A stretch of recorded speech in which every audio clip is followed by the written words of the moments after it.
এবং আজ আমরা বৌদ্ধ দর্শনের সৃষ্টি তত্ত্ব নিয়ে আলাপ করব। তবে সৃষ্টি বলতে তো বিশ্বের বিভিন্ন দর্শনে, ধর্মে এবং বিজ্ঞানে একটা কন্ট্রাডিকশন দেখা যায়।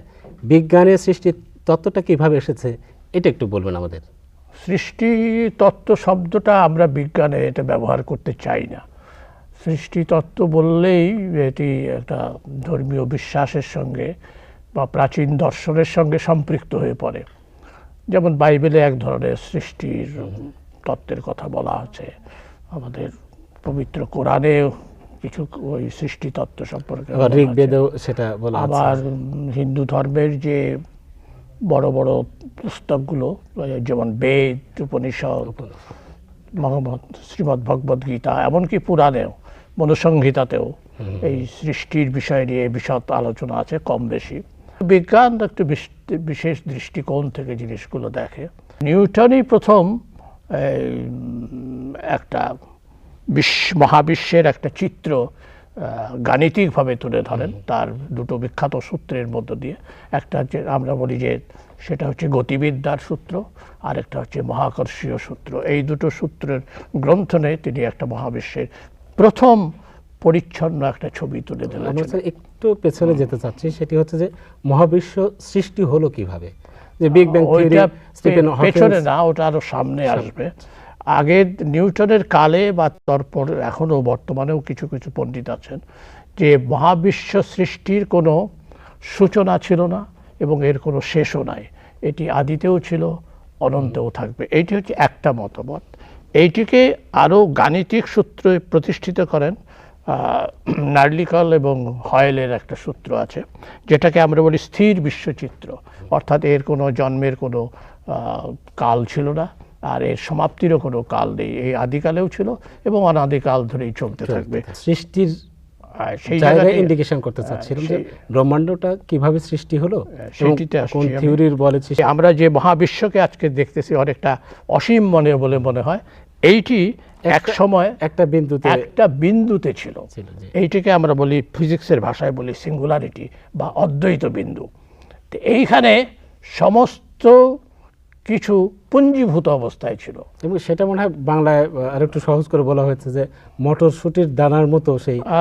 ঠিক, ওটাও বললেও হবে না, মটরশুটির দানা বললেও হবে না। মটরশুটির দানারও একটা সসীম সাইজ আছে, ওইটার সাইজও নাই, একেবারে বিন্দু। যখন বললাম বিন্দু যেমন কোনো অবস্থান থাকে কিন্তু তার কোনো মাত্রা থাকে না, ঠিক সেই রকমই অদ্বৈত বিন্দু।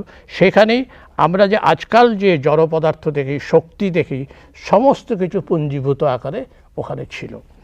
এখন হঠাৎ করে এইটি একটা চান্স ফেনোমেনা বলি, ফিজিক্সের ভাষায় বলি আমাদের চান্স ফেনোমেনা, যে হঠাৎ করে এই বিন্দুটা ফেটে গেল, এক্সপ্লোশন। হ্যাঁ, এক্সপ্লোশন। এইটাকেই আমরা বলি বাংলায় বললে মহাবিস্ফোরণ, আর ইংরেজিতে বললে বিগ ব্যাং।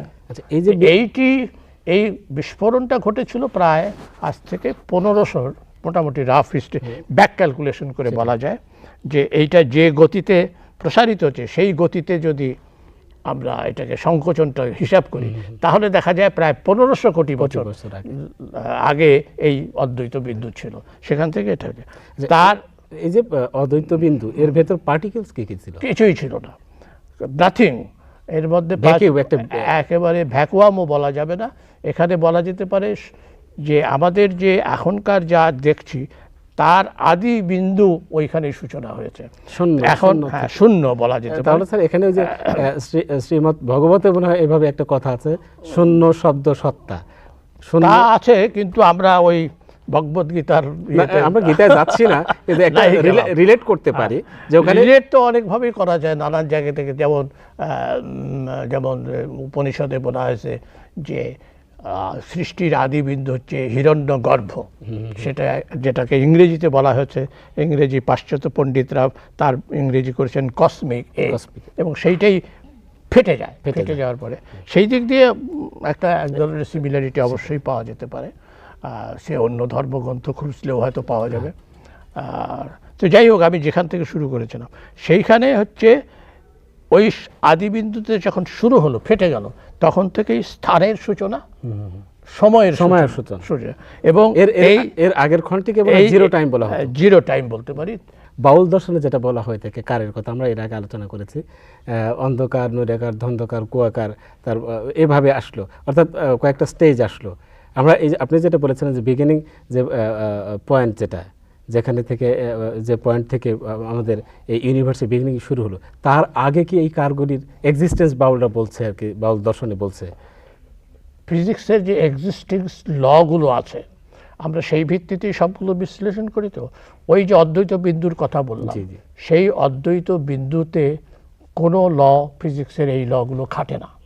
কাজেই আমাদের পক্ষে অদ্বৈত বিন্দু ফিজিক্সের এক্সিস্টিং ল এর ভিত্তিতে অদ্বৈত বিন্দুর আগে কি ছিল সেটি বলা ফিজিক্স বলতে পারবে না বা বিজ্ঞান বলতে পারবে না।